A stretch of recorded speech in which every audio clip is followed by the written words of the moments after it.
ہادیو رہنما ہمارے علماء، ہو کبھی درپیش جو کوئی مسئلہ، پوچھ لیں حاضر ہوں ہم ان کی بارگاہ۔ الحمد للہ رب العالمین والصلاة والسلام علی خاتم النبیین اما بعد فاعوذ باللہ من الشیطان الرجیم بسم اللہ الرحمن الرحیم والصلاة والسلام علیک یا رسول اللہ وعلی آلک واصحابک یا حبیب اللہ، الصلاة والسلام علیک یا نبی اللہ وعلی آلک واصحابک یا نور اللہ۔ مدنی چینل کے ناظرین، پروگرام دارالافتاء اہل سنت میں آپ کو خوش آمدید کہتے ہیں۔ اللہ رب العالمین ہم سب کو دین اسلام کے احکامات سیکھ کر سمجھ کر ان پر عمل پیرا ہونے کی توفیق عطا فرمائے۔ ابتداً درود پاک کی فضیلت ہمارے پیارے نبی صلی اللہ تعالی علیہ وآلہ وسلم کا فرمان عظمت عالی شان ہے، ان اول الناس بی یوم القیامہ اکثرہم علی صلاۃ۔ قیامت کے دن میرے سب سے زیادہ قریب ترین وہ ہوگا جو مجھ پر کثرت سے درود پڑھتا ہوگا۔ صلو علی الحبیب صلی اللہ تعالی علی محمد صلی اللہ علیہ وآلہ وسلم، صلاۃ و سلام علیک یا سیدی یا رسول اللہ وعلی آلک و اصحابک یا سیدی یا حبیب اللہ۔ آج کے ہمارے مہمان مفتی محمد کفیل رضا طاری ہیں، ان کو خوش آمدید کہتے ہیں۔ جزاک اللہ خیر۔ کیسے مزاج گرامی؟ الحمدللہ علی کل حال۔ ماشاء اللہ۔ ہمارے پاس کچھ ویڈیو سوالات ہیں، ان کی طرف بھی ہم بڑھیں گے، آڈیو بھی ہیں، اور ایس ایم ایس جو بھی آپ کے ہوں گے تو انشاءاللہ ان کو بھی شامل سلسلہ کیا جائے گا۔ پہلے ہم کچھ ویڈیو سوالات کرتے ہیں۔ میرا نام حیدر علی ہے۔ آج کا میرا یہ کوشچن ہے، اگر باڈی کے کسی حصے میں اگر کوئی عیب ہو تو کیا ہم وہاں پہ ٹیٹو وغیرہ بنا سکتے ہیں؟ اسلام میں کیا شرع اجازت دیتا ہے اس بارے میں؟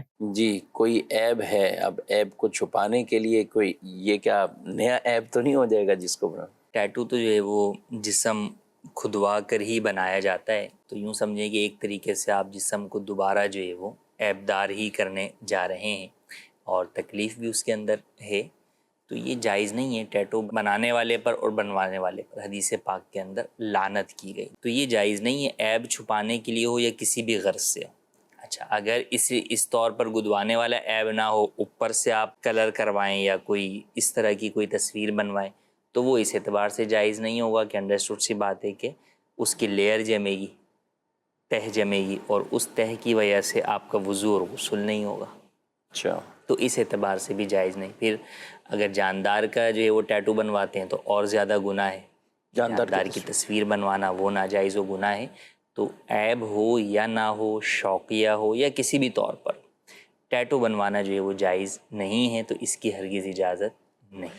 یہ وضو غسل والا بڑا یعنی ایک اہم مسئلہ، یعنی کہ ایک تو ہے کہ کوئی آدمی یہ غلطی کر لیتا ہے، پھر اس کے بعد اس کے وضو غسل میں بھی، تو یہ ہر جو بھی یہ بنواتا ہے اس میں ہے یا کوئی خاص ہے جس میں کوئی لہر؟ دیکھیں، اسٹیکر ہے یا کوئی اوپر سے پینٹنگ کی گئی ہے، تو اب اس میں تو اس کو آپ جو ہے وہ ریموو کر سکتے ہیں، ٹھیک ہے، تو اس کو ریموو کروانا ہی ہوگا، کیونکہ اس کے ریموو کے لیے بدن میں تکلیف نہیں ہوگی، وہ تو سمجھیں کہ آپ تھنر سے یا اور جو بھی ریموور آتے ہیں، یعنی کیمیکلز کے ذریعے سے وہ چیز صاف ہو جائے گی۔ لیکن جو ٹیٹو بنوایا جاتا ہے جس میں جسم کی کھال کے اندر اس چیز کو جو ہے وہ لکھوایا جاتا ہے یا اس کی تصویر بنائی جاتی ہے، تو اب اس کو ریموو کرنے کے لیے دوبارہ آپ کو جسم کی کھال کے اندر جو ہے وہ اس کو کھدوانا پڑے گا، اور پھر دوبارہ تکلیف ہوگی اور وہ سارا پھر مٹے گا، تو اس کی اجازت نہیں ہے۔ اگر کسی نے بنوا لیا ہے تو اب اس کو دوبارہ جو ہے وہ کھدوا کر نکلوانے کی اجازت نہیں ہے کہ وہ دوبارہ تکلیف دینا اپنے آپ کو، جس کی اسلام میں اجازت نہیں ہے،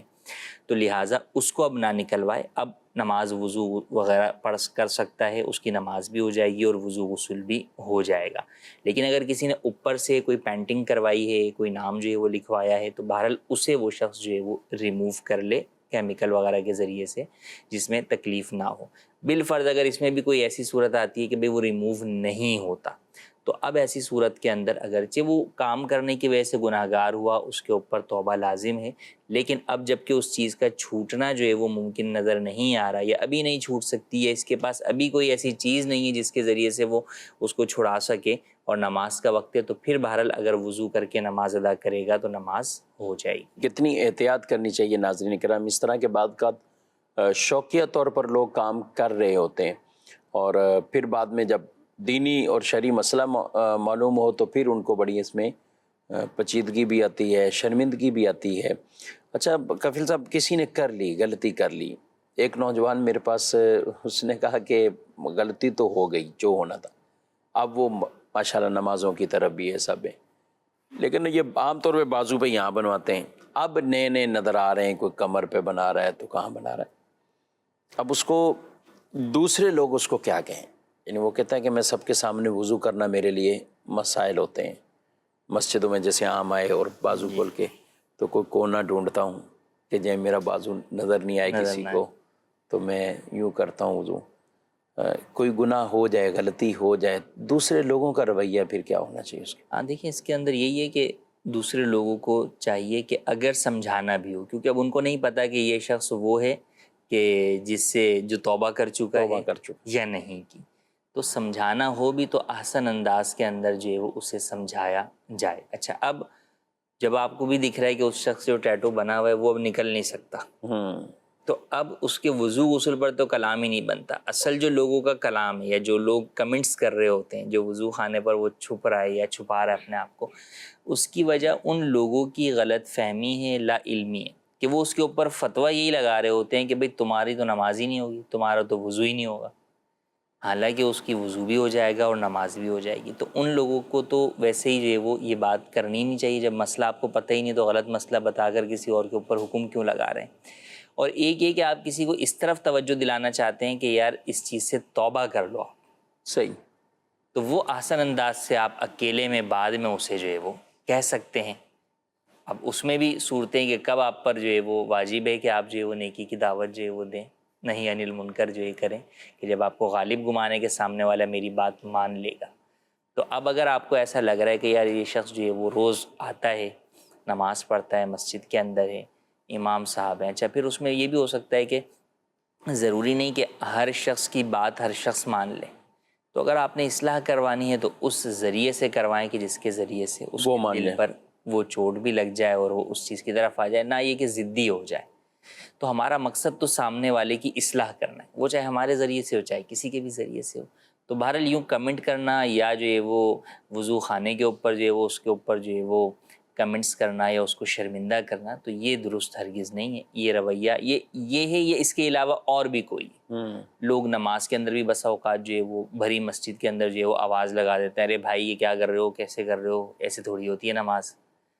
تو یہ کرنے والے نوجوان بھی بعض اوقات ہوتے ہیں، لیکن اکثر عموماً بوڑھے حضرات ہوتے ہیں، ہاں، جو ان سے مستقل نماز پڑھنے والے۔ جی، تو ان سے یہی درخواست ہے کہ آپ یقیناً نیکی کی دعوت دیں، لیکن نیکی کی دعوت کے ذریعے سے مزید کسی کا دل نہ دکھائیں آپ، یا آپ وہ چیز نہ بیان کر رہے ہوں یا وہ دعوت نہ دے رہے ہوں جو آپ پر بنتی ہی نہیں، دعوت ہی غلط دے رہے ہیں، دعوت ہی غلط دے رہے ہوتے ہیں۔ یعنی یہ میں وہ کہہ رہا ہوں کہ ان کو اصل مسئلہ ہی نہیں پتہ ہوتا، بس ان کے اپنے ذہن میں ایک ہوتا ہے تمہاری نماز اس طرح نہیں ہوگی، اور اب وہ پوری قوم کو، پوری دنیا کو اپنے اسی غلط مسئلے کی طرف لانا چاہتے ہیں، تو لہٰذا ایسا ہرگز نہیں کرنا چاہیے۔ ماشاءاللہ۔ اور یہ تو جو بہرحال مسجد میں آ رہے ہیں تو کوشش کریں کہ وہ مسجد میں آ ہی جائے، یعنی ایسا نہ ہو کہ کسی کے رویے کے انداز سے وہ مسجد سے مستقل وہ وزن ہو جائے کہ میں اب نماز پڑھنے ہی نہیں آنا۔ ایسا تو رویہ بہرحال کسی کا بھی نہیں ہونا چاہیے، چاہے وہ امام ہو، مؤذن ہو، مسجد کے انتظامیہ کے اراکین ہوں، خادمین ہوں، کوئی بھی ہوں، اچھے انداز سے، اور نمازیوں کو تو اور ان کے ساتھ نرمی والا انداز اختیار کرنا چاہیے۔ جیسے آپ نماز پڑھنے آئیں تو آپ کوشش کریں کہ آپ کی وجہ سے، آپ کی دعوت سے یا آپ کے اخلاق حسنہ سے اگر کوئی متاثر ہوتا ہے تو وہ نمازی ہی بن جائے، تو انشاءاللہ یہ آپ کے لیے بھی صدقہ جاریہ ہوگا۔ اس پہ کوشش کرنی چاہیے اور عمل کرنا چاہیے۔ مزید کو فیکٹری میں کام کرتا ہوں اور میں کچھ دنوں سے چھٹیوں پر تھا۔ جو ہمارا انچارج تھا اس نے میری حاضریاں لگا دی ہیں، اب وہ میری تنخواہ پوری نکلی ہے، تو پوچھنا یہ تھا کہ اب وہ جو حرام کا پیسے وہ غریبوں کو کیا دے سکتے ہیں؟ جب فیکٹری میں آپ کام کرتے ہیں، پتہ بھی ہے فیکٹری کن کی ہے، اور یہ غریبوں میں کیا ڈائریکٹ غریبوں میں صدقہ ہو سکتا ہے؟ نہیں، بالکل نہیں ہو سکتا، کمپنی کو ہی واپس کرنا لازم ہے۔ اس طرح کی اور کئی چیزوں کے اندر لوگ ہوتا ہے کہ وہ گناہ ان کو نظر آ رہا ہوتا ہے، ان کو یہ بھی پتہ ہوتا ہے کہ مال حرام ہے، لیکن اس میں وہ اسی طرف جا رہے ہوتے ہیں کہ یار ہمیں اس کو واپس نہ کرنا پڑے، ہم صدقہ کر دیں۔ جیسے کل کا بھی مجھے یاد ہے کہ ایک سائل آئے تو انہوں نے بیانہ کوئی ڈیل کی اور اس کے اندر ان کے پاس غیر شرعی آ گیا۔ وہ آ گیا، تو اب وہ بیانہ ضبط والی صورت تھی، تو ان کو یہی کہا کہ بھئی یہ ناجائز اسے واپس کرے، کہنے لگے نہیں اگر ہم اس کو صدقہ کر دیں۔ ہاں، تو یاد رکھیں کہ دیکھیں ہم صدقہ بھی کیوں کرتے ہیں، پہلے ایک سوچنے والی بات ہے کہ صدقہ کیوں کرتے ہیں، کیونکہ اس سے ثواب ملے گا، اور اللہ پاک کا حکم ہے تو اس کے مطابق جو ہے وہ صدقہ کرتے ہیں۔ تو جہاں پر جس چیز کا صدقہ کرنے کی ہی اجازت نہیں ہے اور وہاں پر صدقہ کرنے سے ثواب نہیں بلکہ الٹا آپ کو گناہ ہی ملے گا کہ آپ دوسرے کا مال اس کی اجازت کے بغیر صدقہ کر رہے ہیں۔ آپ اپنا مال تو جتنا چاہے صدقہ کریں، اس کے اوپر کوئی اعتراض نہیں ہے، لیکن دوسرے کا مال کیوں صدقہ کر رہے ہیں بھائی؟ تو وہ جس کا مال ہے آپ اس تک پہنچائیں گے، حتیٰ کہ بعض جو احکام ہیں جن میں واپس کرنا لازم ہوتا ہے وہاں وہ نہ ہو تو اس کے ورثہ تک بھی آپ کو پہنچانا لازم ہے، اب وہ چاہے ورثہ کتنے ہی افراد میں جو ہے وہ پھیلے ہوئے ہیں۔ یعنی اصل یہ ہے کہ صاحب حق تک اس کا حق حقدار کو اس کے حق تک پہنچایا جائے گا۔ دین اس بات کی اجازت نہیں دیتا کہ بھی سارا مال لوٹ لو سب سے اور ایک طرف صدقہ کر دو، تو یہ کانسیپٹ بالکل غلط ہے۔ دین اسلام کا حکم یہی ہے کہ بھئی حقدار کو اس کا حق دو، جس کا آپ نے مال ضبط کیا ہے، جس کو آپ نے دھوکہ دیا ہے، جس کے ساتھ فراڈ کیا ہے، غلط بیانی کی ہے، کچھ بھی ہے، آپ اس تک وہ مال پہنچائیں۔ یقیناً اس کے اندر ہمارا نفس جو ہے وہ آڑے آ جاتا ہے کہ یار اس کے پاس جا کے اس بات کا اقرار کرنا کہ یار یہ میرے سے غلطی ہوئی ہے، یہ مشکل ہوتا ہے، لیکن اس کے دو پہلو ہیں۔ ایک یہ کہ ایک تو آئندہ آپ وہ غلطی نہیں کریں گے، صحیح، جس مشکل سے آپ گزریں گے نا تو آپ کا نفس آئندہ کم سے کم اس غلطی کی طرف تو نہیں بڑھائے گا کہ یار وہ دوبارہ وہی پروسیس میں جا کے شرمندگی کا سامنا کرنا۔ دوسرا یہ کہ سامنے والا بھی جو ہے وہ آپ کی اس بات کا معترف ہی ہوگا۔ عام طور پر لوگ اس چیز کو اپریشیٹ ہی کرتے ہیں کہ یار اچھا ہوا کہ آپ کو اپنی غلطی کا احساس ہو گیا اور آپ نے مجھے میرے پیسے لا کر دے دیے۔ اب اس صورت میں بسا اوقات ہو سکتا ہے ان کے ذہن میں یہ ہو کہ یار یہ میں واپس کرنے جاؤں تو جو ہے نا جو انچارج ہے اس کی کلاس نہ لگ جائے، بلکہ اس کی فراغت نہ ہو جائے، اس کی یعنی فراغت، وہ فارغ یا کچھ اور اس طرح افراد جو ہے وہ فارغ نہ ہو جائیں۔ تو بہرحال جو حقدار ہے اس کا حق اسی تک آپ کو پہنچانا ہوگا، آپ جو ہے وہ نہیں کر سکتے۔ آپ کو چاہیے کہ بھئی آپ اپنے انچارج کو بھی بولیں کہ یا تو آپ کے کہنے سے اس نے کیا ہے تو آپ ہی قصوروار ہیں کہ آپ نے اس کو کیوں بولا کہ میں نہ ہوں میری حاضری لگا دو، اور اگر انچارج نے جو ہے وہ آپ کے بغیر کہے خود ہی حاضری لگا دی تو پھر انچارج قصوروار ہے۔ اچھا، اس کا کچھ ایسا ہو سکتا ہے کہ بتائے بغیر اگر کچھ یعنی کسی کا پیسہ تو نکل آیا، اب وہ کسی طرح بھی ہے، مثلا کسی نے برسوں پہلے چوری کی تھی یا کچھ اور کیا تھا یا اسی طرح ہی بنتا نہیں تھا، آ گیا پیسہ، اب یہ بتائے بغیر سیٹ کی ملکیت میں یا کسی طرح کچھ سیٹ کی ملکیت میں پہنچ جائے گا تو ایسی صورت کے اندر مال تو اس کے حقدار تک پہنچ گیا۔ ٹھیک، ہاں ایک یہ کہ آپ نے کسی کا حق تلف کیا، اس کا گناہ بھی ہوا، تو اس کی توبہ کرنا، اس کی توبہ کے دو پہلو ہیں، ایک حق اللہ کے اعتبار سے کہ اللہ پاک سے آپ معافی مانگیں، اور ایک یہ کہ اس بندے سے معافی مانگیں۔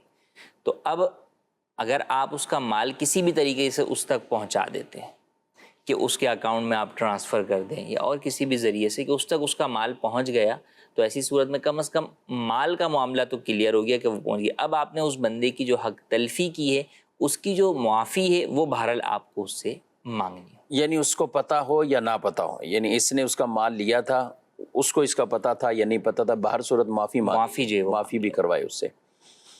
جی مزید سوال؟ میرا مفتی صاحب سے دارالعلوم میں سوال ہے، آج کل جیسے چکن گونیا کا مرض چل رہا ہے جس کی وجہ سے گھٹنوں میں پیروں میں بہت تکلیف ہوتی ہے، تو جب نماز کے وقت نماز پڑھتے ہیں اور اتحیات میں جب ہم بیٹھتے ہیں تو اتحیات میں جس طرح سے بیٹھنے کا حکم ہے اس طرح سے ہم نہیں بیٹھ پاتے، تو کیا اس کے علاوہ ہم پنجوں کے بل یا اس کے لیے کیا طریقہ ہے وہ آپ بتا دیجیے۔ جی، چکن گونیا اللہ پاک شفا دے، صحت عطا فرمائے۔ کئی لوگ اور خواتین، بچے بچیاں طرح طرح کے اس مرض میں فی الحال مبتلا ہیں، اللہ پاک سب پر نظر رحمت فرمائے اور عافیت سلامتی عطا فرمائے۔ نماز کے لیے گھٹنا اتنا اتحیات کا انہوں نے کہا ہے، باقی سجدے کا یا اس میں تو اب موو ہونا تھوڑا مشکل ہے، تو کیا پالتی مار کر یا کیا کریں؟ اتحیات کا جو سنت طریقہ بیان کیا جاتا ہے، جس میں مرد کا طریقہ یہ کہ وہ سیدھا پاؤں کھڑا رکھے اور دوسرا پاؤں بچھا لے، اس پر بیٹھ جائے، تو یہ سنت طریقہ ہے۔ اگر عذر کی بنا پر کوئی شخص اس کے برخلاف بھی بیٹھ جاتا ہے، آلتی پالتی مار کر جو ہے وہ بیٹھ جاتا ہے، یا جو ہے وہ اور کسی طریقے سے بیٹھ جاتا ہے، تو بھی ایسی صورت کے اندر نماز ادا ہو جائے گی۔ تو عذر کی بنا پر دوسرا طریقہ اتحیات میں بیٹھنے کا اختیار کیا جا سکتا ہے۔ اور خواتین کے لیے تو اس طرح بھی نہیں بیٹھنا، ان کا تو اور دونوں ان پاؤں کو پہلے جو ہے وہ سہولت ہے کہ وہ، لیکن اگر اس میں بھی ان کو کسی طرح تکلیف ہو رہی ہے اور وہ اس کو بھی چینج کرنا چاہیں تو کر سکتے ہیں۔ جی مزید میرا مفتی صاحب سے سوال ہے، کیا کپڑوں پر مرغی اور کبوتر کی بیٹ لگ جائے تو کپڑے ناپاک ہو جاتے ہیں؟ جی، مرغی اور کبوتر، مرغی کی بیٹ تو ناپاک ہے، تو بالکل جو ہے وہ اس سے کپڑے ناپاک ہو جائیں گے۔ کبوتر کی بیٹ جو ہے وہ پاک ہے، تو کبوتر کی جو ہے وہ بیٹ سے کپڑے ناپاک نہیں ہوں گے۔ البتہ ویسے لگے ہو تو صاف کر لینا چاہیے مسجد میں، یا اس اعتبار سے اس کو صاف کر لیا جائے۔ نماز میں پینٹ فولڈ کرنے کا کیا شرعی حکم؟ پینٹ ہو یا پائجامہ ہو، اچھا نیچے سے فولڈ کر رہے ہیں یا آپ اوپر سے فولڈ کر رہے ہیں، تو کپڑا فولڈ کرنا نماز میں مکروہ تحریمی ہے۔ نبی کریم صلی اللہ تعالیٰ علیہ وآلہ وسلم نے اس سے منع فرمایا، چنانچہ حدیث پاک میں ہے، بخاری شریف کی حدیث ہے، فرمایا مجھے اس بات کا حکم دیا گیا کہ 7 ہڈیوں پر سجدہ کروں اور کپڑوں اور بالوں کو نہ موڑوں، تو لہٰذا بالکل اس بات کا خیال کرنا چاہیے کہ نماز میں آپ کپڑے نہ موڑیں۔ بعض لوگوں کے ذہنوں میں یہ ہوتا ہے کہ شلوار لمبی ہے، ٹخنوں سے نیچے جا رہی ہے، تو ٹخنوں سے نیچے رکھنا جو ہے وہ گناہ ہے۔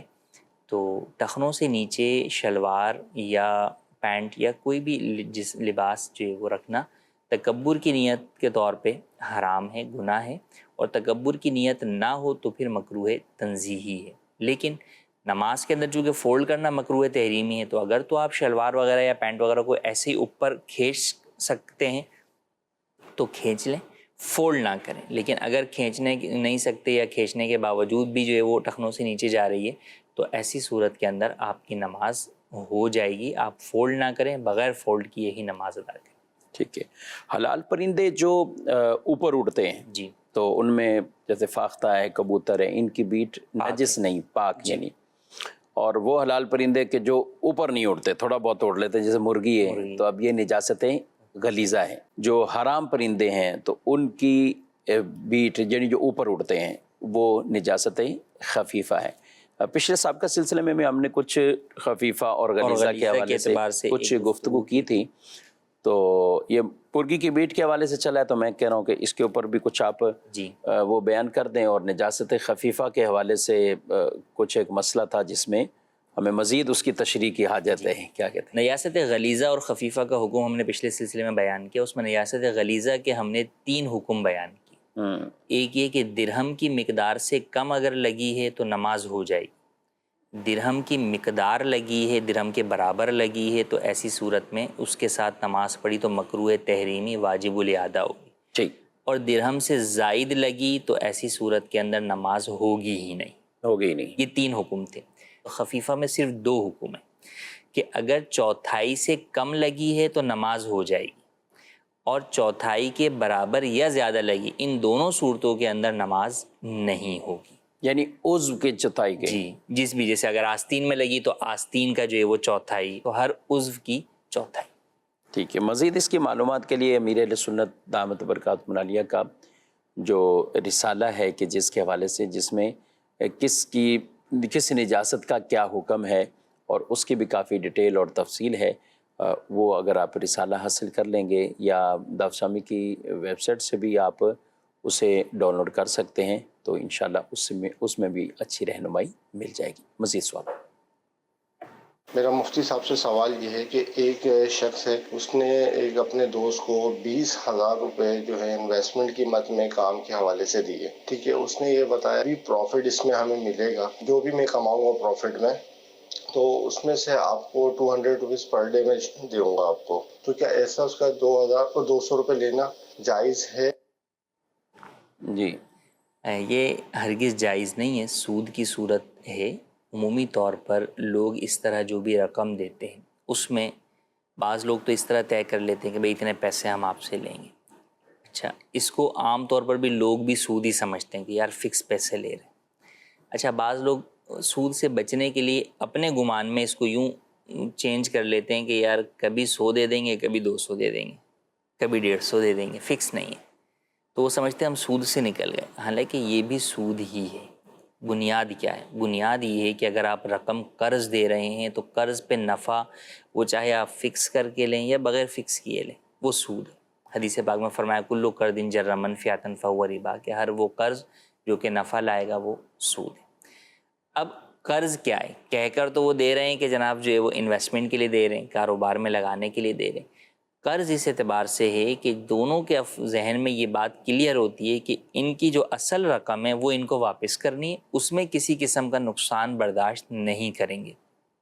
جب بھی آپ کوئی رقم کسی کو اس بنیاد پر دیں کہ بھئی میری اصل رقم محفوظ رہے گی، اس میں کسی بھی قسم کا لاس ہوگا تو میں برداشت نہیں کروں گا، وہ لاس میں نہیں اٹھاؤں گا، وہ آپ کا مسئلہ ہے، تو اس کا مطلب یہ کہ آپ اس کو کوئی بھی نام دیں، یہ حقیقتاً قرض ہی ہے، قرض ہے، اور جب یہ قرض ہے تو اس کے اوپر جو بھی نفع ہوگا وہ سود ہوگا۔ پارٹنرشپ جو ہوتی ہے اس کی بنیاد ہی یہی ہوتی ہے کہ وہ پروفٹ اینڈ لاس، اور پروفٹ اینڈ لاس کا مطلب یہ نہیں ہے کہ صرف پروفٹ میں اپ اینڈ ڈاؤن کو آپ لاس سمجھ رہے ہیں، نہیں، بلکہ آپ کی اصل رقم بھی ڈوب سکتی ہے یا اس میں بھی کمی واقع ہو سکتی ہے نقصان کی صورت کے اندر، تو لہٰذا پارٹنرشپ کے اپنے اصول و ضوابط ہیں۔ اچھا پھر پارٹنرشپ کے اندر بھی جو پرسنٹیج ہوتی ہے وہ فکس کی جاتی ہے۔ یہاں بھی ایک لوگوں کے ذہنوں میں کانسیپٹ یہ ہے کہ بھئی فکس تو سود ہے، حالانکہ اگر آپ شرعی اعتبار سے پارٹنرشپ کر رہے ہیں تو پھر پرسنٹیج فکس کرنا ضروری ہے۔ ہاں وہ فکس اماؤنٹ میں نہیں کی جائے گی کہ 200 روپے یا 400 روپے یا 4000 روپے، نہیں، وہ پرسنٹیج میں کی جائے گی، فیصد میں آپ کریں گے۔ تو اب جو بھی نفع ہو، 5 روپے نفع ہوگا اور 50-50 طے تھا تو بھائی 2.5 روپے مل جائے گا، 5 لاکھ نفع ہو گیا تو 2.5 لاکھ روپے مل جائے گا۔ تو پارٹنرشپ میں نفع طے کرنا ضروری ہے اور پرسنٹیج میں طے کرنا ضروری ہے، ورنہ پارٹنرشپ بھی ناجائز ہو جائے گی۔ اور جب آپ قرض کے طور پہ رقم دیتے ہیں، پارٹنرشپ نہیں ہے، تو پھر ایسی صورت میں آپ نفع پرسنٹیج میں طے کریں، آپ نفع اماؤنٹ میں طے کریں، کسی بھی طرح طے کریں، یہ طے نہ کریں، بغیر طے کیے کہیں کچھ بھی جو ہے وہ دے دوں گا، یہ ساری صورتیں سود ہیں۔ اچھا اس میں بہت سے لوگ تھوڑا مائنس سا فرق رکھ کے کہ 2000 روپے دینا ہے پر لاکھ، کبھی ہم 1900 دے دیتے ہیں، کبھی 2100 دے دیتے ہیں، کبھی 1800 دیتے ہیں، کبھی 2200 دیتے ہیں۔ اچھا طے ان کا یہی ہوتا ہے کہ ہم یہ فکس نہیں کر رہے لیکن آپ کو 2000 ایکول ہو جائیں گے اگلے پچھلے مہینے، تو یعنی کتنا ہے کہ یعنی شیطان نے ان کو اس غلطی میں ڈال دیا اور یہ خود ہی اسی میں پڑے ہوئے کہ یہ فکس نہیں ہے، بقیہ سب وہی کام کر رہے ہوتے ہیں۔ اور آج تو کسی سے اگر 1,00,000 روپے لیں، 2,00,000 روپے لیں، تو وہ سب سے پہلے اس کا سوال یہی نا کہ مجھے کیا ملے گا، جی، یعنی نارمل کوئی قرض دینے کے لیے تیار نہیں۔ اچھا جو آپ نے بھی کہا کہ بھئی اپنی رقم کوئی ڈوبانا نہیں چاہتا یا وہ اوپن وہی رکھتا ہے، جو قرضے بھی لیتے ہیں یا سودی قرضے بھی لیتے ہیں وہ بھی تو کاروبار کرتے ہیں۔ جی، اگر ہم ان کو یہ کہیں کہ بھئی یہی جواب ملتا ہے نا کہ اس نے کاروبار کر کے مجھے پیسہ لوٹایا ہے، تو غور کرنا چاہیے۔ سود کی یہ صورتیں بہرحال بہت زیادہ اس میں ہوتی ہیں، اور کاروبار کے اندر جو اس طرح کے پیسے ہیں وہ لوگ پھر کبھی نقصان ہو جائے وہ نہیں دیکھتے ہیں کہ بالکل، ہم وہ کہتے ہیں ہمارا اماؤنٹ ہمیں واپسی کریں، ہمارا اماؤنٹ واپس کریں، اور عام طور پہ لوگوں کے کانسیپٹ میں یہی ہوتا ہے، تو لہٰذا اس چیز کو کلیئر کرنا۔ اچھا پھر اس میں بھی اور بہت ساری چیزیں ہوتی ہیں۔ کئی دفعہ جب آپ پرسنٹیج کی بات کرتے ہیں نا، وہ پرسنٹیج لے کر آ رہے ہوتے ہیں کہ جناب 1,00,000 دیا نا، 1,00,000 کا اتنا پرسنٹ دیں، جی، تو بھائی وہ لاکھ کا پرسنٹیج نہیں بنانا، آپ نفع کا بنانا ہے، نفع کا بنانا ہے کہ کاروبار ہوگا، اس کاروبار سے جو نفع ہوگا، اب وہ نفع جو ہے وہ جو بھی ہو اس کا پرسنٹیج۔ اچھا اس میں بھی بس اوقات ہوتا ہے کہ سامنے والے کا رننگ بزنس ہے، چلتا ہوا کاروبار ہے، اب اس کے اندر آپ پارٹنرشپ کر رہے ہیں، تو رننگ بزنس کے اندر جو ہے وہ پارٹنرشپ کی اجازت نہیں ہے، شرعی طور پر جو ہے وہ درست نہیں ہے۔ تو اچھا اس میں یہ نہیں پتہ ہوتا کہ سامنے والے کا کیپٹل کتنا لگا ہے، میرا کیپٹل کتنا لگا ہوا ہے، پروفٹ کس اعتبار سے ہو رہا ہے، بس وہ کہتے ہیں بھئی وہ خود ہی حساب کر رہے ہیں، خود ہی سب چیزیں کر رہے ہیں اور انہوں نے بتا دیا۔ اچھا یہ بھی لوگوں کے ذہنوں میں کہ جناب وہ جو ہمارے دوسرے پارٹنر ہیں وہ مولانا صاحب ہیں، تو وہ کہتے ہیں ہم نے کر لیا سب کچھ اور بس آپ بے فکر رہیں، ہم آپ کو جو دیں گے وہ جائز طریقے سے دیں گے۔ تو جب بعد میں ساری صورتحال کھلتی ہے تو پتہ چلتا ہے کہ وہ بھی ناجائز کر رہے ہوتے ہیں۔ تو لہٰذا اس میں آپ کسی دوسرے کے اوپر اعتماد نہ کریں، وہ چاہے جو بھی ہے، بہرحال وہ آپ کا پارٹنر ہے، ٹھیک ہے، تو آپ پہلے دارالفتہ میں اپنے پارٹنر کو ساتھ لا کر طریقہ کار کو پہلے درست کریں، وہ انہوں نے جو سمجھا ہوا ہے، کیا سمجھا ہوا ہے، کیسے سمجھا ہوا ہے، بسا اوقات کوئی ایک جگہ سے کسی نے مسئلہ پوچھا، اب اسی کو وہ کیا کر رہے ہوتے ہیں، کاپی پیسٹ کر رہے ہوتے ہیں ہر صورت کے اوپر، حالانکہ ہر صورت الگ ہوتی ہے، بسا اوقات چینج ہوتی ہے. تو اب یہ تو نہیں کہ آپ نے کوئی ایک مرتبہ ڈاکٹر نے بخار میں جو ہے وہ پیناڈول دے دیے تو آئندہ بخار کسی بھی قسم کا ہو، چکن گنیا بھی ہو تو آپ بولیں نہیں جناب پیناڈول ہی ٹھیک ہے. پیناڈول ہی کھلاتے نہیں. تو وہ پھر انڈرسٹوڈ سی بات ہے، بخار کی نوعیت اور کیفیت کے اعتبار سے دوائیں تبدیل ہوتی ہیں. تو اسی طریقے سے مسائل بھی جو ہے وہ کئی صورتوں کے اندر تبدیل ہو رہے ہوتے ہیں، صورت کچھ اور ہو رہی ہوتی ہے، وہ پرانا والا جو ہے وہاں پر مسئلہ فٹ نہیں آ رہا ہوتا. تو لہٰذا آپ اعتماد اس اعتبار سے ہی کریں کہ بھئی چلیں، چل کے مفتی صاحب سے مسئلہ پوچھ کے کلیئر کر لیں گے، اور خود آپ سمجھیں.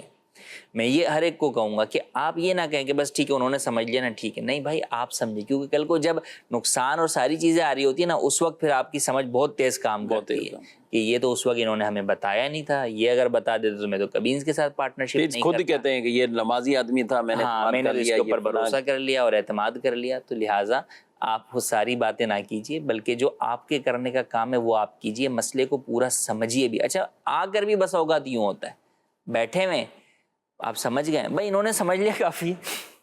ارے بھائی آپ تو سمجھیں، آپ کا پیسہ لگ رہا ہے، یہ سائیڈ ایفیکٹس بھی ہیں اس چیز کے. آپ پارٹنرشپ کر رہے ہیں، یعنی سائیڈ ایفیکٹ کیا بولوں، یعنی اس کا وہ پارٹ ہے، اس کا وہ طریقہ کار ہے کہ بھائی نقصان ہوگا، اس طریقے سے بھی ہوگا، یہ بھی ہو سکتا ہے، یہ بھی ہو سکتا ہے. تو لہٰذا پارٹنرشپ کرنے میں بسا اوقات جب شروع کے اندر کوئی کسی کو وہ دکھا رہا ہوتا ہے نا، باغات دکھا رہا ہوتا ہے پروفٹس کے، جس نے پیسہ لینا ہوتا ہے، جس نے پیسہ لینا ہوتا ہے، تو سامنے والا بسا اوقات اس کے سحر میں کھو جاتا ہے کہ واہ اتنے پیسے مل رہے ہیں. وہ اس وقت شیخ چلی کے جو ہے نا وہ محلات بنا رہا ہوتا ہے کہ اتنے آ گئے اور یہ آ گئے اور میں نے تو اس سے یہ بھی کر لیا، اور بعد میں وہ پھر ڈرام سے جو ہے نا وہ پورا محل گر جاتا ہے. تو بالکل آپ کو تسلی کے ساتھ جو ہے وہ بیٹھ کر اس چیز کو سمجھنا بھی چاہیے. کاروباری پوائنٹ آف ویو سے بھی یہاں پر میں ایک اور مشورہ بھی دوں گا کہ دونوں پہلو، شرعی اعتبار سے بھی اور کاروباری اعتبار سے بھی دیکھیں کہ وہ جس بات کا مجھ سے کہہ رہا ہے وہ ہے بھی نہیں، پاسبل ہے کہ وہ چیز ممکن ہی نہیں ہے. مثال کے طور پر وہ آپ سے انویسٹمنٹ لے رہا ہے اور وہ کہہ رہا ہے کہ جناب میں 99% پروفٹ آپ کو دوں گا. تو بھائی تو ایسا کون سا اللہ کا بندہ آ گیا کہ وہ آپ کے پیسے سے 99% آپ کو ہی دے رہا ہے، 1% اپنے لیے رکھ رہا ہے؟ کیوں رکھ رہا ہے؟ یا وہ بتا رہا ہے کہ جناب میرے کاروبار میں اتنا نفع ہوتا ہے. یا نارمل بھی اگر جو ایک نفع ہے نا، یعنی عام بھی جو کام کرتے ہیں، بالفرض کہیں کہ سود پہ جو پیسہ بل لے رہے ہیں، بینک سے اٹھا رہے ہیں کہیں بھی، تو وہ 2%، 1.5% اس کے آگے پیچھے چل رہے ہوتے ہیں. اب یکدم کوئی آتا ہے کہ میں آپ کو جو ہے نا وہ یعنی کیپٹل پر 10% دوں گا. جی آپ کا 10 لاکھ ہے تو گویا کہ آپ کو ہر مہینے 1 لاکھ روپے ملے گا. تو یہ آپ نے 10 لاکھ اگر اس کو دے دیے نا، تو 2-3 مہینے شاید آپ کو وہ آپ کا ہی 1-1 لاکھ روپے آپ کو دے دیں. اس کے بعد تو آپ کو ایسا رلائے گا کہ آپ کے 7 لاکھ روپے وہ 7 لاکھ وہ یہ بھی وہ چلے جائیں گے. اچھا اس میں کاروباری کبھی اس جھانسے میں نہیں آتا، اس کو پتہ ہے مارکیٹ میں کیا ہے، وہ فیلڈ میں. یہ وہ ہوتے ہیں جو تنخواہ دار طبقہ ہوتا ہے، کسی بیچارے کو وہ پینشن ملی ہوئی ہوتی ہے، گریجویٹی ملی ہوئی ہے. اچھا بیوہ عورتیں اس میں آ جاتی ہیں، کئی خواتین جو کاروبار نہیں کر سکتی، ان کو بھی کوئی رشتہ دار یا کسی طرح بھی کسی نے کہہ دیا پیسے دے دو آپ کے لگا دیں گے، آپ کو اتنا نفع ملتا رہے.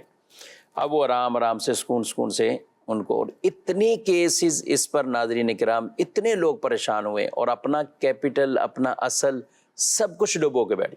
اب سوچتے ہیں کہ شاید زیور لے کے بیٹھ جاتا تو نفع ہو جاتا، زمین لے کر بیٹھ جاتا. اور یہ جو ہم آپ کو بتا رہے ہیں یہ صرف سنی سنائی باتیں نہیں بتا رہے، بلکہ ہم ڈیلی کے دارالفتہ اہل سنت میں اس طرح کے کیسز ڈیل کرتے ہیں. آپ سوچیں کہ یہ وہ طبقہ ہمارے پاس آتا ہے جو کہ دین کی سمجھ بوجھ رکھتا ہے اور دینی طریقے سے معاملات حل کرنا چاہتا ہے. ورنہ جو دنیا دار کے لوگ ہیں اور جو مارکیٹوں میں اس طرح کے کئی لوگ اس طرح کے پھنسے ہوئے ہیں، وہ تو اس سے کہیں زیادہ ہے. لیکن ہمارے پاس بھی ایک بڑی تعداد میں آپ سمجھیں کہ اس طرح کے لوگ آتے ہیں، اور جب وہ صورتحال پوری بتاتے ہیں تو اس کے اندر 2 صورتیں ہی ہوتی ہیں. بعض لوگ تو اس طرح اپنی جو ہے نا وہ جمع پونجی ڈبا چکے ہوتے ہیں، اور وہ بھی گناہ کی صورت میں ہی ہوتی ہیں. اور بعض ایسے ہوتے ہیں کہ وہ اگرچہ انہوں نے نفع کمایا ہوتا ہے لیکن وہ سود اور حرام کمایا ہوتا ہے، جس کی صورت میں ان کو حکم یہی دیا جاتا ہے کہ آپ کو صدقہ کرنا ہوگا، یا تو واپس کریں یا صدقہ کریں. یہاں پر دونوں حکم ہیں تو اس لیے صدقے کا بھی ان کو حکم بتایا جاتا ہے. اب وہ اس وقت سوچ رہے ہوتے ہیں کہ اب اتنے پیسے تو ہمارے پاس نہیں ہیں، تو ہم نے پچھلے 20 سال سے جو ہے وہ ہم کھا رہے ہیں، اگر یہ سارا ہم صدقہ ہی کریں گے تو ہمارے تو اصل رقم بھی اتنی نہیں ہے. تو وہ پھر آزمائش میں مبتلا ہوتے ہیں. تو لہٰذا یہی مشورہ دوں. اچھا ایسا بھی ہوتا ہے مفتی صاحب، آپ کو بھی تجربہ ہوگا کل ڈیل کی ہے، آج دارالفتہ ہے. تو یہ بھی ہوتا ہے. تو مشورہ یہی ہے کہ ڈیل کرنے میں جلدی نہ کریں، پہلے شرعی رہنمائی لیں، کیونکہ اس کو ریورس کرنا ہر فریق، کیونکہ عموماً آتا ایک بندہ ہے. اچھا اب اس کو کسی نے بول دیا، اس کے اچھا خود کہہ رہا ہوتا ہے میرے کو لگ تو رہا تھا کہ کوئی مسئلہ ہے مفتی صاحب، بس میں اسی لیے آج آ گیا ہوں آپ کے پاس. اچھا بھائی ڈیل کا کیا ہوا؟ وہ میں کل کر چکا ہوں، وہ کل کر چکے. یا مہینہ پہلے کر چکا ہوں، میں اتنا نفع بھی میں اٹھا چکا ہوں. تو لہٰذا جہاں آپ بہت ساری چیزیں کرتے ہیں تو صبر رکھیں، تحمل رکھیں، پہلے شرعی رہنمائی لیں، دارالفتہ آ جائیں، ملاقات کر کے مسئلہ پورا سمجھ لیں، جو آپ کو اس میں جائز طریقہ بتایا جائے اس طرف جائیے، ورنہ نہ جائیے. ماشاء اللہ. جی مزید. عمرے پہ جانے کے لیے کیا سب کو بتانا ضروری ہے سر؟ عمرے پر جانے کے لیے سب کو بتانا شاید میرے خیال جو عزیزوں میں اطلاع دینا، اور بعض اوقات ایسا ہوتا ہے کہ معافی تلافی کی صورت بھی لوگ اختیار کرتے ہیں. حج کے آداب میں تو یہ بیان کیا گیا ہے. جی تو کیا کہتے ہیں؟ بتانا تو ضروری نہیں، البتہ یہ کہ بندہ جب بھی سفر کے لیے نکلے تو اسے چاہیے کہ رشتہ داروں سے ملاقات کر کے خاص طور پر جو ان کے حقوق ہیں ان کی معافی کے حوالے سے کرے. تو یہ آداب سفر میں سے علماء نے بیان کیا. اچھا ایک ہوتا ہے چھوٹا موٹا سفر ہوتا ہے، آدمی جو ہے وہ یہیں گیا حیدرآباد سے ہو کے جو ہے وہ شام تک آ جانا. ایک یہ ہوتا ہے کہ عام طور پر لوگوں کے ذہن میں یہ ہوتا ہے کہ یار بڑا سفر کر رہے ہیں یا بڑے ٹائم کے لیے جا رہے ہیں، تو ایسی صورت کے اندر ہم ملاقات کریں. اچھا پہلی مرتبہ ہی وہ سفر کر رہے ہیں، عموماً ایسے ہی ہوتا ہے زندگی میں کسی بھی شخص کا وہ پہلا ہی سفر ہوتا ہے عمرے کا. تو اس صورت کے اندر بھی عام طور پہ بھی کرنا چاہیے، لیکن اس طور پہ یہ کہ یار بندہ جا رہا ہے، موت زندگی ہے، کچھ پتہ نہیں ہے، تو لہٰذا لوگوں کے جو ہے وہ اچھا عمرے کے اعتبار سے یوں یا حج کے اعتبار سے یوں کہ ایک بڑے بندہ جو ہے وہ عبادت کے لیے جا رہا ہے تو اب وہاں پر جائے اور رب تعالیٰ سے معافی مانگے، لیکن اس کے ذمے جو ہے وہ لوگوں کے حقوق ہوں، وہ بھی معافی ان کی حق تلفیاں ہوں. تو پہلے لوگوں سے، کیونکہ بندوں کے حقوق رب تعالیٰ معاف نہیں فرمائے گا، وہ بندوں نے ہی معاف کرنے، تو رب تعالیٰ بھی بندوں کے حقوق کے معاملے میں بندوں کی طرف ہی بھیجے گا. تو لہٰذا یوں لوگوں سے معافی مانگنی چاہیے. کسی کا اگر آتا جاتا ہو تو اس سے مہلت لے لی جائے، یا پیچھے جو ہے وہ حوالہ کر دیا جائے کہ بھئی فلاں شخص سے میرے وصول کر لیجیے گا میرے انتقال کی صورت میں، تو یوں بہتر ہے. اب بعض افراد وہ ہیں جن کا مسلسل آنا جانا ہوتا ہے، تو ان کے لیے نہیں ضروری کہ وہ جو ہے وہ کیا ہر وقت وہ رہتے سفر میں، وہ سفر میں ہی جو ہے وہ رہتے ہیں، تو ان کے لیے ضروری نہیں ہے. مگر اس کا یہ مطلب نہیں ہے کہ وہ حق تلفیاں کرتے رہے اور معافی نہ مانگیں. حق تلفی بہرحال اگر ہوگی تو آپ کو معافی مانگنی چاہیے. اور یہ حق تلفی میں بھی عمرے کا انتظار نہ کریں. جی یعنی یہ تو معافی کے لیے انڈرسٹوڈ ہے نا، کسی سے اگر ناچاکیاں ہیں، ناراضگیاں ہیں، لڑائی جھگڑے ہیں، آپس میں قطع تعلقی ہے، تو اس کے لیے پھر کسی ایونٹ کا نہ انتظار کیا جائے. بعض اوقات ہوتا ہے کفیل صاحب کو کوئی شادی دیکھ رہے ہوتے ہیں کہ یار اس شادی پہ نہ منا لیں گے وہ، یا ہوتا ہے کہ دونوں میں سے کسی کے یہاں کوئی انتقال ہو جاتا ہے تو اب انتقال کی صورت میں جمع ہو جاتے ہیں تو وہ صلح ہو گئی بھی آ گئے. لیکن اگر یہ دونوں چیزیں نہیں ہوئی تو ایک طویل عرصہ بھی کبھی کبھی، اور میاں بیوی کبھی ایسے ہوتے ہیں کہ روٹ کے بیٹھ جاتے ہیں، اور ان میں زیادہ تر وہ ہوتے ہیں کہ جن کی اولادیں نہیں ہوتی تو وہ بھی کئی کئی سال گزار دیتے ہیں اور ایک دوسرے کا شاید میت پہ آ کے چہرہ دیکھتے ہیں. تو ایسا نہیں ہونا چاہیے، اس طرح کی قطع تعلقی. اور یہ میاں بیوی کا رشتہ ہی اللہ پاک نے جو رکھا ہے تو وہ گھر بسانے کے لیے، گھر چلانے کے لیے، وہ اس لیے نہ کہ یہ کہ وہ ایک دوسرے سے ہی جدا ہو کر برسوں دور بیٹھے رہیں. کچھ ایس ایم ایس بھی ہیں، ان کو بھی شامل کرتے ہیں. پیسوں کی آج آپ نے بہت بات کی ہے تو ایک اور سوال آیا ہے کہ اگر کوئی عورت اپنی شوہر کی اجازت کے بغیر پیسے اٹھا لیتی ہے یہ چوری کہلائے گی؟ کیا کہیں؟ دیکھیں، عورت کا شوہر کی اجازت کے بغیر اس کے جو ہے وہ جیب سے پیسے نکال لینا، یا ویسے شوہر نے کہیں پیسے رکھے اس نے اس میں سے جو ہے وہ پیسے لے لیے، تو ایک ہے چوری کی اصطلاحی تعریف کی جناب، جس کے اوپر جو ہے وہ ہاتھ کاٹنے کی شرعی حد وغیرہ لازم آتی ہے، وہ ایک الگ جو ہے وہ صورتحال ہے. لیکن بہرحال یہ بھی درست نہیں ہے. ہاں بعض صورتوں میں اجازت علماء نے دی ہے، لیکن وہ خاص صورت ہے جب شوہر جو ہے وہ نان نفقہ اس کا ادا نہ کرتا ہو، اس کی ادائیگی میں ظلم کرتا ہو، اور حالانکہ اس کے پاس مال ہو بھی. اب وہ نان نفقہ میں پاکٹ منی نہیں، نان نفقہ سے مراد جو ہے وہ کھانے پینے اور رہائش اور کپڑے کی چیزیں ہیں. تو اگر وہ چیزیں پوری کر رہا ہے اور اس میں اس کو پیسے بھی نہیں دیتا، وہ سامان ہی لا کر دے دیتا ہے، تو بھی اس کو اس طرح نکالنے کی اجازت نہیں ہے. ہاں شوہر کی طرف سے اجازت ہے کہ بھئی جب چاہے پیسے میری جیب سے لے لیا کرو، تو کوئی حرج بھی نہیں ہے. لیکن اگر ایسا نہیں ہے تو پھر بہرحال یہ عمل جو ہے وہ درست نہیں ہے. اور اس صورت کے اندر کئی دفعہ جھوٹ میں بھی مبتلا ہوتی ہوگی. شوہر پوچھتا ہوگا یہ پیسے کم ہے یا کہاں گئے, تو یہ منع ہی کرتی ہوگی آگے سے کہ نہیں مجھے کیا پتہ کہاں گئے. کتنے اختلافات اور کتنے اختلافات جو ہے وہ ہوتے ہیں. اور بسا اوقات اس طرح کی چھوٹی چھوٹی چیزیں جو ہے وہ آپس کے اندر, رشتے کے اندر اعتماد کو ختم کر دیتی ہیں. تو لہٰذا ایسا ہرگز نہیں کرنا چاہیے. اعتماد میں لے لیں, اور جو چیز ضرورت کی ہے شوہر کے سامنے رکھ دی جائے. شوہروں کو بھی آپ کچھ کہیں گے, اگر وسعت دی اللہ پاک نے تو آپ اتنا ہی ہاتھ تنگ کر کے یا اتنا ہی چھپا کر رکھنا کہ بیوی کو مجبوری کی صورت میں بھی لینا پڑ جائے, اور اس کو پتہ ہے کہ اس کو شوہر کو بتائیں گے کہ مجھے یہ 2000 4000 یا 1000 چاہیے تو یہ تو مجھے دے گا نہیں, گلے بھی پڑ جائے گا. تو بیوی اس حد تک جائے تو شوہر کو کیا کہیں گے آپ؟ بالکل, دیکھیں جس کو وسعت ہے اسے چاہیے کہ اپنے اہل خانہ پر خرچ کرے. اور اہل خانہ پر خرچ کرنا بھی صدقے کی ایک قسم کے اندر جو ہے وہ علماء نے شمار کیا ہے. تو بالکل اسے جو ہے وہ خرچ کرنا چاہیے. ضرورت ہی نہ پڑے کہ بیوی کو آپ کی جیب سے پیسے لینے پڑیں یا آپ سے مانگنے پڑیں. تو ضرورت کے مطابق اس کی چیز اسے دے دیں, اور کچھ پیسے ویسے ہی اس کو جو ہے وہ دے دینے چاہیے. سوال ہے, کہتے ہیں کہ جہانیہ سے اکاڑا گیا تھا, یہ سفر تقریباً 6 گھنٹے کا بنتا ہے, نماز آدھی پڑھنی ہے یا پوری پڑھنی ہے؟ جہانیہ سے اکاڑا, انہوں نے کلومیٹر نہیں بیان کیے, غالباً یہ کھانے وال کی طرف ہے جہانیہ اور اکاڑا. 6 گھنٹے سفر کہہ رہے ہیں, اس سے تو بظاہر یہی لگتا ہے کہ 92 کلومیٹر سے بالکل زیادہ 6 گھنٹے کا تو 92 کلومیٹر سفر ہوگا. تو 92 کلومیٹر مسافت سفر ہے. اگر اس سے زیادہ اتنا یا اس سے زیادہ سفر ہے آپ کا, تو ایسی صورت کے اندر آپ نماز قصر ادا کریں گے. ظہر عصر اور عشاء میں فرضوں میں 4 کی جگہ 2 رکعت ادا کریں گے.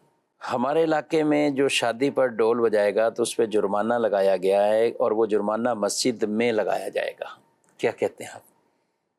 شادی پر ڈھول بجانا یا ویسے بھی ڈھول بجانا, اس سے تو منع ہی کیا جائے گا, جائز نہیں ہے. البتہ جرمانہ لگانا یہ بھی جائز نہیں ہے.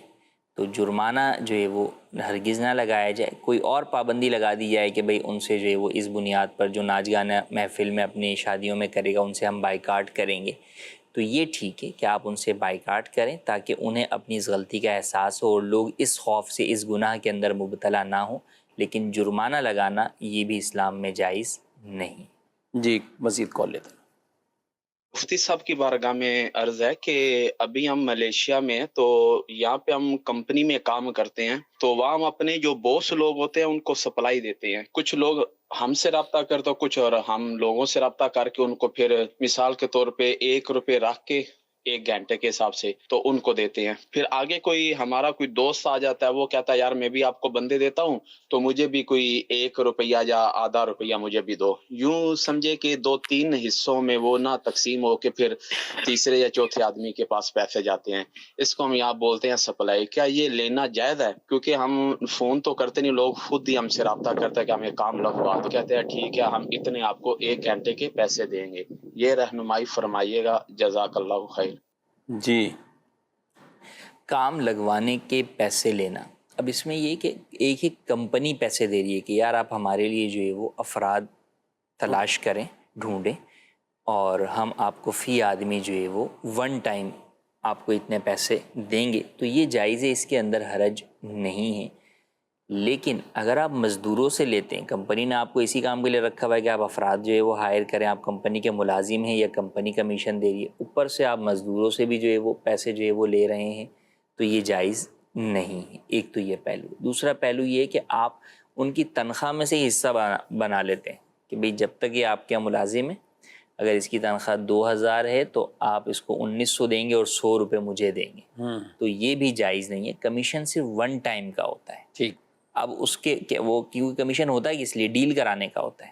جب ڈیل ہو گئی اس کے لیے محنت کوشش بھی جو ہے وہ آپ کریں گے, تو جب ڈیل ہو گئی تو پھر جو ہے وہ آپ اس کے لیے اس کے پیسے 1 ٹائم لے سکتے ہیں. آگے وہ جو کام کر رہا ہے وہ اس کی اپنی محنت ہے, اس میں آپ کا کوئی حصہ نہیں ہے. لیکن بہرحال اس کے اندر اور بہت ساری صورتیں بیرون ملک کے اندر رائج بھی ہیں, اور کئی اس میں غیر قانونی بھی ہوتی ہیں, کچھ اور ناجائز طریقے بھی ہوتے ہیں. تو یہ ایک ہم نے بنیادی جواب دیا ہے, لیکن اس کی بقیہ شکوار صورتوں کے لیے مشورہ یہی کہ دارالفتہ اہل سنت رابطہ کر لیجیے. ناظرین کرام, جو ہمارے درپیش مسائل ہوتے ہیں, چاہے وہ طلاق سے متعلق ہوں, چاہے وہ وراثت سے متعلق ہوں, یا کاروباری لین دین ہوں, تو ہمیں ضرور مفتین کرام کے پاس براہ راست جانا چاہیے اور اس کے حوالے سے دینی شرعی رہنمائی حاصل کر کے پھر ہی اس معاملے کو آگے بڑھانا چاہیے۔ اللہ رب العالمین ہم سب کو احکام دین پر، شریعت کے احکامات پر عمل کرنے کی توفیق عطا فرمائے۔ پروگرام کا وقت اپنے اختتام کو پہنچا ہے، آپ سے اجازت چاہتے ہیں، فی امان اللہ۔ ہادی و رہنما ہمارے علماء، ہو کبھی درپیش جو کوئی مسئلہ، پوچھ لیں حاضر ہوں ہم ان کی بارگاہ۔